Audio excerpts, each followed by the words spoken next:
बड़ी खबर के साथ करेंगे। बड़ी खबर इस वक्त की आपको बता दें कि दिल्ली डिप्टी सीएम मनीष सिसोदिया ने बीजेपी को जमकर घेरा। संवैधानिक तरीके से चुनाव नहीं चाहती बीजेपी, और ये बात मनीष सिसोदिया की तरफ से कही गई। उन्होंने कहा कि हमारे पार्षदों ने सदन में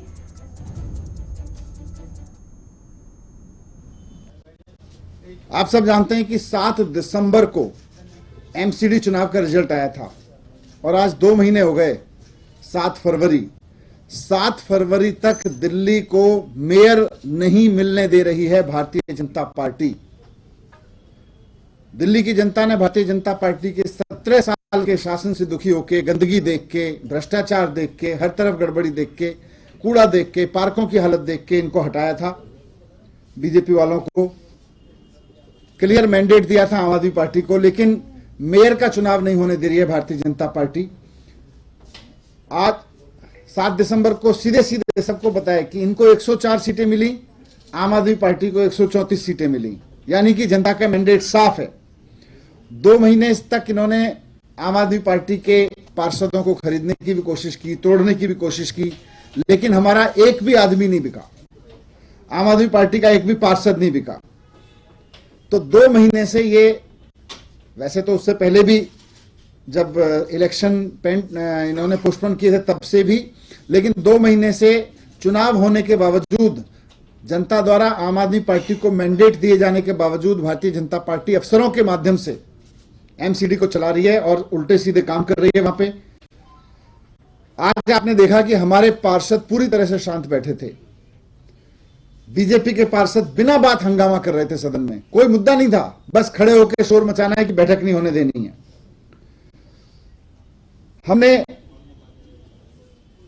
हमारे पार्षद सब सीट पे बैठे थे कि भाई ये इलेक्शन करवाना है, इलेक्शन होने देना है। बीजेपी के पास क्योंकि नंबर नहीं है, ये शोर मचा रहे थे। जो प्रिसाइडिंग ऑफिसर हैं, जो पीठासीन अधिकारी हैं, उनका नामांकन भी एलजी साहब ने गलत तरीके से किया था। फिर भी हमने कहा जी चलिए इलेक्शन करवाइए, दिल्ली को मेयर चाहिए, दिल्ली की जनता को साफ सफाई चाहिए, मेयर काम करेगा तो दिल्ली साफ होगी। अब ये पीठासीन अधिकारी आज जब सदन में आई तो पहले तो बोली कि एल्डरमैन वोट करेंगे, जो 10 एल्डरमैन लगाए गए हैं वो वोट करेंगे। अब इनके बारे में संविधान से लेके कानून तक में, संविधान में लिखा हुआ है, कानून में लिखा हुआ है कि एल्डरमैन को वोट करने का अधिकार नहीं है। मैं संविधान की लाइन पढ़ देता हूं आपके सामने। कंपोजिशन ऑफ म्युनिसिपैलिटीज, संविधान के आर्टिकल 243R में साफ साफ लिखा हुआ है कि राज्य की जो विधानसभा होगी वो एमसीडी में या किसी भी नगर निगम में राज्य की जो सरकार होगी, the legislature of a state may by law provide for the representation in a municipality of the following persons having specific knowledge or experience to municipal administration। Alderman इसलिए बनाए जाते हैं कि persons having special knowledge or experience to municipal administration, ऐसे लोगों को municipal bodies में alderman बनाया जा सकता है।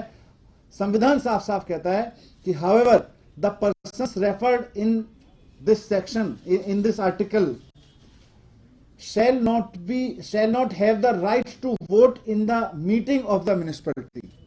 इनके पास में वोटिंग के राइट नहीं होंगे।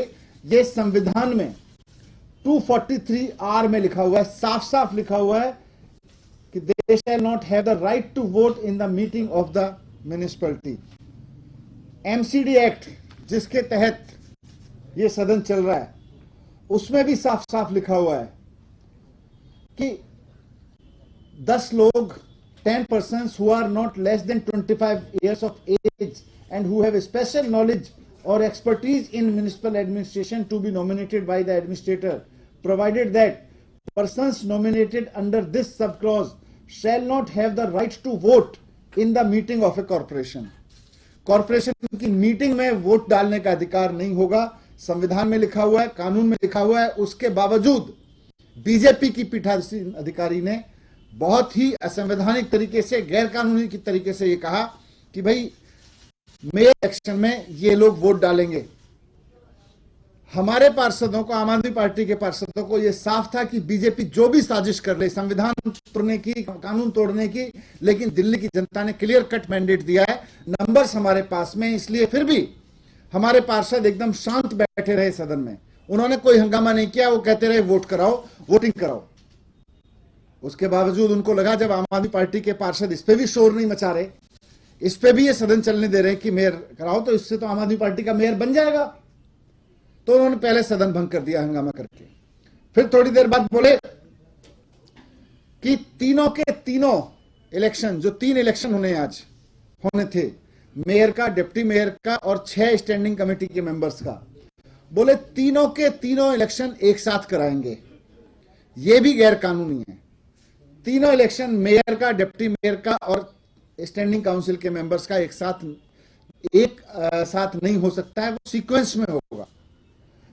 और कानून में साफ साफ लिखा हुआ है कि मेयर का इलेक्शन प्रिजाइडिंग ऑफिसर कराएंगे और उसके बाद मेयर पीठासीन अधिकारी की कुर्सी ले लेंगे, हाउस की कुर्सी ले लेंगे, चेयर की।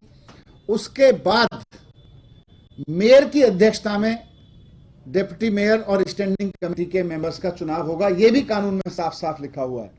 मैं आपके सामने जो ट्रांजैक्शन ऑफ बिजनेस रूल्स है, the Delhi municipal corporation conduct of business के जो रूल्स हैं, उसकी कॉपी लेकर आया हूं।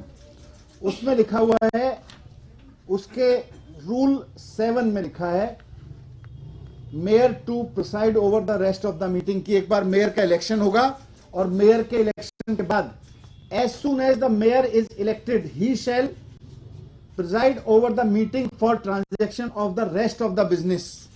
रेस्ट ऑफ द बिजनेस का मतलब आगे जो कुछ भी होना है वो मेयर की अध्यक्षता में होगा, मेयर सीट ले लेगा। फिर डेप्यूटी मेयर के इलेक्शन के बारे में भी लिखा हुआ है कि इलेक्शन तो मेयर की तरह से ही होगा, लेकिन the provision of regulation of section 6 rule 6 जिसमें मेयर का इलेक्शन है, as far as may be to the election of deputy mayor, यानी कि मेयर का प्रोसीजर ही डेप्टी मेयर में लागू होगा, लेकिन subject to the notification that any reference therein in the presiding authority shall be constituted as a reference to the mayor। यानी कि rule 6 में साफ साफ लिखा हुआ है कि मेयर का चुनाव कैसे होगा, प्रिजाइडिंग ऑफिसर कराएंगे।